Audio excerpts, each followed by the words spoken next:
একটু জোরে জোরে পড় বাবা। পড়তে বসলে তো তোর গলার আওয়াজই বার হয় না। এমনি সময় সারাদিন কত চিল্লামিল্লি করিস তুই। আরে মা, পড়বো কি? দিদি বেলা পড়তে বসে না, ও বেলা খেলা করতে গিয়েছে, আর আমার বেলা শুধু পড়তে হয় একা একা, আমার ভাল লাগে না। আচ্ছা, দিদির তো পরীক্ষা হয়ে গিয়েছে, কিন্তু তোর তো এখনো পরীক্ষা হয়নি। তোর তো এবার পড়তে হবে, পরীক্ষা হয়ে গেলে তুইও খেলবি দিদির মতো। দূর, তখন বলবে আবার তুমি পরের পরীক্ষার জন্য প্রস্তুতি নে। আমার বেলায় তোমার যত কড়াকড়ি, আমার একদম পড়তে ভালো লাগে না। সেই সময় সুজিত আসে সেখানে। আরে, তোমরা এখানে পড়াশোনা করছো? তাও করো। আমি একটা কাজের সন্ধানে যাচ্ছি, আমার আসতে হয়তো একটু রাত হতে পারে। আরে, তুমি কাজের সন্ধানে যাচ্ছ? তাহলে আমি এদিকে রান্না বান্না করবো কি? বাড়িতে এক মুঠো চাল নেই। রায়গিন্নির কাছ থেকে এক পালি চাল ধার করে আনো না, আমি টাকা পেয়ে বাজার ঘাট করে আনবো, তখন মিটিয়ে দিও কানি নাকি? আরে, আমার রোজ রোজ চাল ধার করতে যেতে ভালো লাগে না। এই তো হলে 4 বার চাল ধার করতে গিয়েছি, আর কতবার ধার করতে যাবো বলো তো? এবারে গেলে আমাকে আর চাল দেবে আচ্ছা, না। রায়গিন্নি না দেয়, পাড়ায় তো অনেক মানুষ আছে। তুমি কারুর বাড়ি থেকে একটু চাল নিয়ে আজকে দিনটা ম্যানেজ করো, আমি দেখছি যেভাবে ও চাল জোগাড় করার। এই বলে সে কাজের সন্ধানে বেরিয়ে পড়ে। জমিদার বাবু, শিগগিরই চলুন, খুব একটা বড় বিপদ হয়ে গেছে। সকালে গরুটাকে নিয়ে খাওয়াতে বেরিয়েছিলাম, আর আমি পাশে বসে একটু চোখ লেগে গিয়েছিল, অমনি দেখি গরুটা নেই। কোথায় পালিয়েছে, চারিদিকে খুঁজেছি, কোনো জায়গায় কি পাইনি। কি বললি হতচ্ছাড়া? তোর আমি কতবার বলেছি যে ওই গরুটা তুই দেখে রাখবি। কত টাকা দিয়ে আমি কিনেছি জানিস? ওই গরু যদি না পাই না, তোর আমি চাকরি খেয়ে নেব বলে দিচ্ছি।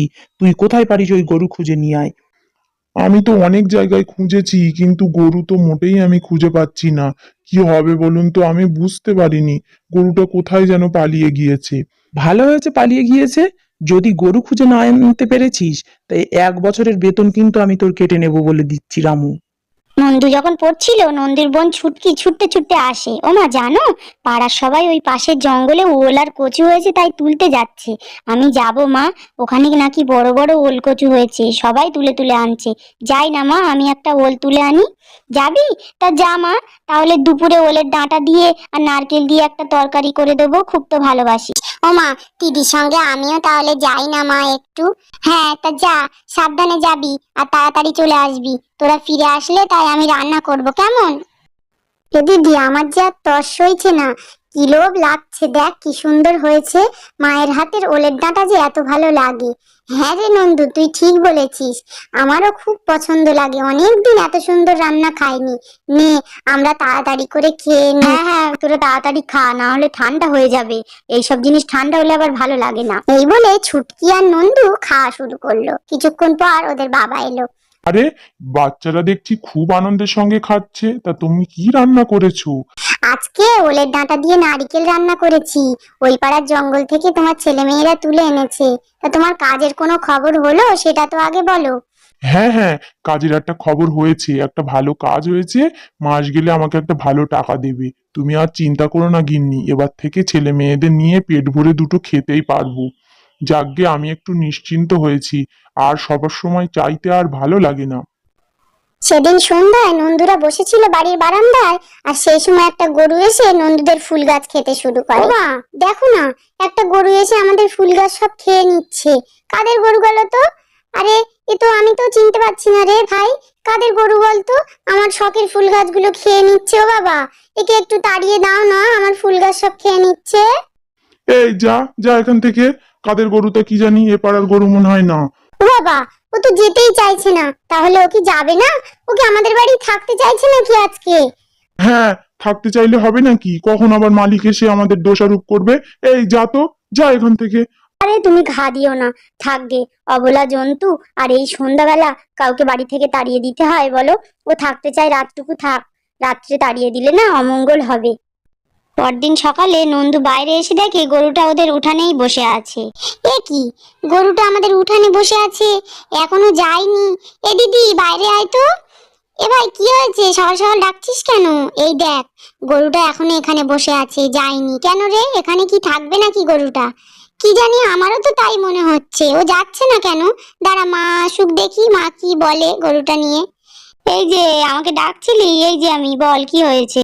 ও মা, দেখো না, গরুটা তো এখানেই বসে আছে। ও কি আর যাবে না নাকি? কাদের গরু? কি জানি, আমিও তাই ভাবছি রে মানা। গরুটা যাচ্ছে না। গরুটা মনে হয় আমাদের বাড়িতে থাকতে চাইছে। তা থাকতে চাই, থাকুক, না, যখন ওর মালিক এসে খোঁজ করবে তখন না হয় ওকে বাড়ি পাঠিয়ে দেবো। ও মা, তাহলে ওই গরুটাকে আমি আর দিদি মিলে বাইরের ওই বাগান থেকে একটু খাইয়ে নিয়ে আসি না?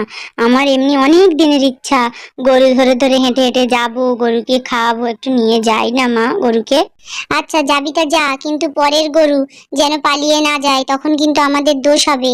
দুজন মিলে দেখে রাখবি কিন্তু গরুটাকে। এই দিদি, চল তো, সেই যে সবুজ মাঠ দেখা যাচ্ছে ওই মাঠে নিয়ে যাই গরুটাকে ঘাস খাওয়াতে। এই ছুটকি আর নন্দু, ও গরুটাকে নিয়ে কোথায় যাচ্ছিস? আর ওটা কাদের গরু? হ্যাঁ, আমাদের গরু, আমরা নিয়ে যাচ্ছি আমাদের গরু। তুমি সাইড দাও তো কাকু, ওর খিদে পেয়েছে, ওকে খাওয়াতে নিয়ে যাচ্ছি। বাবা, কথা দেখছি চ্যাটাং চ্যাটাং হয়েছে। তোদের গরু মানে? তোর বাবা আবার কবে গরু কিনলো রে? সারা মানুষ টাকা পায় আর গরু কিনে বেড়াচ্ছে। দাঁড়া, পাড়ার সবাইকে গিয়ে বলছি, গরিবের আবার শখ। মুদি দোকানদার সুজিত গরু কিনেছে শুনে খুবই রেগে গিয়ে চুপচাপ বসে থাকে। আরে কি ব্যাপার রে ভাই, এত রাগ অবস্থায় বসে আছিস কেন? মন মতি দেখছি খুব খারাপ। আর বলিস না, সুজিতের কাছে সারা মানুষ টাকা পায় আর ও একটা বড় গরু কিনে দেখি বেড়াচ্ছে, আর ও ছেলে মেয়ে ওই গরু নিয়ে চড়াচ্ছে। আরে কি বলছিস, সুজিত গরু কিনেছে? আমি তো সুজিতের কাছে টাকা পাই, ও আমার টাকা না দিয়ে গরু কিনেছে? এত বড় সাহস! দাঁড়া তো, আমি এক্ষুনি যাচ্ছি, দাঁড়া, ওর বাড়িতে ওর ব্যবস্থা করছি। আমার টাকা না দিয়ে গরু কেনা? ঠিক আছে, ঠিক জায়গায় ঘা দিয়ে দিয়েছি। ভোলা গরু খুঁজতে খুঁজতে সুজিতদের পাড়ায় ঢুকে পড়ে। সে অনেকক্ষণ হাঁটার পর ক্লান্ত হয়ে যায়। ও ভাই, আমাকে একটু জল দেবেন? অনেকক্ষণ ধরে হাঁটছি, পিপাসায় যে গলাটা শুকিয়ে আসছে। আরে ভাই, কোথাকার লোক আপনি? এ পাড়ায় তো দেখিনি কোনোদিন, অন্য পাড়ার লোক নাকি? তাই এ পাড়ায় কি মনে করে আপনি এসেছেন আমাদের দিকে? আর ভাই বলো না, আমাদের যে গরুটা আছে হারিয়ে গিয়েছে, জমিদারের গরু, আমি দেখাশুনো করি, গরু না পেলে জমিদার আমাকে মেরেই ফেলে দেবে। গরু কেমন বলো তো, সাদা কালারের। আমাদের পাড়ায় একটা নতুন গরু এসছে সাদা কালারের। তুমি কি ওই গরুটার খোঁজই করছো না কি বলো তো ভাই? হ্যাঁ হ্যাঁ, সাদা কালারের গরু। হ্যাঁ, কোথায়, কাদের বাড়িতে আছে আমাকে একটু বলে দিন না, আমি সেই বাড়িতে গিয়ে দেখি। তুমি একা গরু আনতে গেলে ওরা তোমার গরু দেবে না। এক কাজ করো, তুমি বাড়ি যাও, গিয়ে তোমার জমিদারকে ডেকে নিয়ে যাও। জমিদার দেখলে তাহলে ওরা গরু দিয়ে দিতে পারে। হ্যাঁ হ্যাঁ ভাই, তুমি ঠিক বলেছো। আমি বাড়ি গিয়ে জমিদারকেই ডেকে নিয়ে যাই, তাহলে গরু আনতে সুবিধে হবে। যাই, বাড়ি যাই, অনেক ধন্যবাদ ভাই তোমায়। এই বলে সেখান থেকে রামু চলে গেল। আর এ খুব মজা নিতে লাগলো মুদি দোকানদার। রামু জমিদারকে নিতে বাড়ি চলে এলো জমিদারের। ও কাকু, গরু পাওয়া গিয়েছে, ওই পাড়ায় আছে। আপনি আমার সঙ্গে চলুন, না তো ওরা গরু যদি না দেয়, আমার সঙ্গে আপনি চলুন, গরু আনতে যাব। না দেবে মানে কি? চুলের মুঠি ধরে নিয়ে আসবো না? আমার গরু ইচ্ছা খুশি দেবে না? চল দেখি, যা মনে করেছে তাই। আমার গরু চুরি করে রাখা, আজকে ওদের উচিত শিক্ষা দিয়ে আসবো। রামু, তুই গরু খুঁজে পেয়েছিস, এটাই অনেক। চল দুজন মিলে গরুটা নিয়ে আসি, দেখি, কতদিন দেখি না ওকে। রামু আর জমিদার ঠিক খোঁজ নিয়ে সুজিতদের বাড়ি চিনে গিয়ে হাজির হয়। এই তো আমাদের গরু, কবে থেকে দেখি না তোকে। চল রে, বাড়ি চল। আরে আপনাদের গরু একদিন সন্ধ্যাবেলা আমাদের বাড়িতে চলে এসেছিল, ওকে এত তাড়া দিচ্ছিলাম, ও তাও বাড়ি যায়নি। সেখান থেকে আমার ছেলে মেয়ে দুটোর কাছেও আছে। আরে আছে মানে কি, আমাদের গরু আমাদেরকে ফেরত দাও, এক্ষুনি নিয়ে চলে যাব। তোমাদের সাহস তো মন্দ নয়, আমাদের গরু তুমি ধরে রেখে দিয়েছো।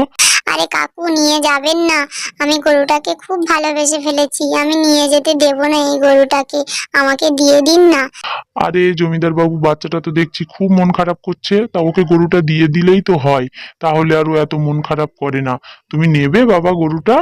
নাও তাহলে আজ থেকে। এই রামু, মুখ সামলে না, আমার গরু আমি দেবো না, কত টাকা দিয়ে কিনেছি, ইচ্ছা খুশি আমার গরু দেবো নাকি? চল, এই গরু, ওঠ আগে, ওঠ, বাড়ি চল, যা মনে করেছে তাই। আরে এত করে বাচ্চাটা বলছে যখন, কত দাম বলুন না? আমি গরুর দামটা নাই দিয়ে দিচ্ছি। আমার ছেলেটা গরুটাকে যেতে দিচ্ছে না, ভালোবেসে ফেলেছে। দিয়ে দিন না গরুটা ওকে। ওরা যখন সবাই এত করে বলছে, গরুটা দিয়ে দিন। মোহন মশাই, আমি না হয় মাসে মাসে আপনাকে টাকা দিয়ে দেব, গরুটা দিয়ে দিন না আমাদের, ওদের ওপরে খুব মায়া পড়ে গিয়েছে আমার ছেলে মেয়ে। আচ্ছা, গরু নেবে? তাহলে গরুর ধরুন এক্ষুনি টাকা দিতে হবে, টাকা না দিলে তো আমি কোনো মতেই গরু দিতে পারবো না। কিন্তু আমার বাবা মায়ের কাছে তো এখন কোনো পয়সা নেই, পয়সার জন্য কি এই গরুটা আমরা পুষতে পারবো না? দিন না আপনারা এই গরুটা আমাদের। আচ্ছা মোড়ল মশাই, বাচ্চাটা এত করে বলছেন যখন, আপনি দিয়ে দিন তো। টাকা পয়সা কি লাগে না আমি দেখবো খুনি, আমার খুব মন খারাপ লাগছে বাচ্চাটার জন্য। আপনি দিয়ে দিন গরুটা। আচ্ছা, গরুটা নয় দিয়ে দিলাম, ঠিক আছে। তাহলে তুই কি করে পয়সা দিবি রে রামু? ও ওদের পয়সাটা তুই তোর হয়ে কি করে দিবি? তোর কাছে কি কোনো পয়সা আছে? থাকলে তুই পয়সাটা এক্ষুনি আমাকে দে। আমি তো এবছর সারা বছর মাইনে নিইনি, আমার মাইনের থেকে আপনি কেটে নেবেন। আপনি ওদের গরুটা দিয়ে দিন, গরিব মানুষ নিতে পারবে না তাই বলে কি বাচ্চাটার শখ পূরণ হবে না? দিয়ে দিন গরুটা। আচ্ছা, এ যখন বলছে এর মাইনের থেকে কেটে নেব, তাহলে ঠিক আছে, এর মাইনের থেকে কেটে নেব। তোমরা তাহলে গরুটা নিয়ে নাও আর গরুটা পোষো তোমরা। দাদা, আপনার মনটা সত্যি খুব বড়। আপনি সামান্য একজন বাড়ির রাখাল হয়ে আপনি গরুটা দান করে দিলেন আপনার সারা বছরের মাইনেটা দিয়ে। আরে আরে, থামো থামো, তোমরা তো দেখছি নিজেরা নিজেরাই কথা বলছো। আরে কাউকে কিছু দান করতে হবে না। যাও, এত করে ধরেছে যখন তোমার ছেলে, আমি নাতি হিসেবে ওকে গরুটা দিয়ে দিই। ও দাদু, সত্যি কথা? তুমি গরুটা আমাদেরকে দিয়ে দিয়েছো, এবার থেকে ওই গরুটা আমাদের কাছেই থাকবে? আরে জমিদার যখন বলেই দিয়েছে গরুটা তোমাদের কাছে থাকবে, তার মানে তোমাদের কাছেই থাকবে। এখন থেকে আনন্দ করো তোমরা। আর হ্যাঁ, গরুর বাছুর হলে কিন্তু দেখিয়ে নিয়ে আসবে আমাদেরকে। আর হ্যাঁ শোনো খোকা, গরুটাকে কিন্তু খাওয়া দাওয়া দেবে। আমি কিন্তু গরুটাকে খুব ভালোবাসি, ওর যেন এখানে অবহেলা কোনো না হয়। তোমাদের ভরসায় দিয়ে গেলাম গরুটাকে, সব কিন্তু মনে রাখবে। আরে জমিদার বাবু, আপনার এই কৃতজ্ঞতা আমি জীবনেও ভুলবো না। আপনি যা বলবেন আমি তাই করব। আপনার অনেক ধন্যবাদ, আপনার মতো মানুষ হয় না।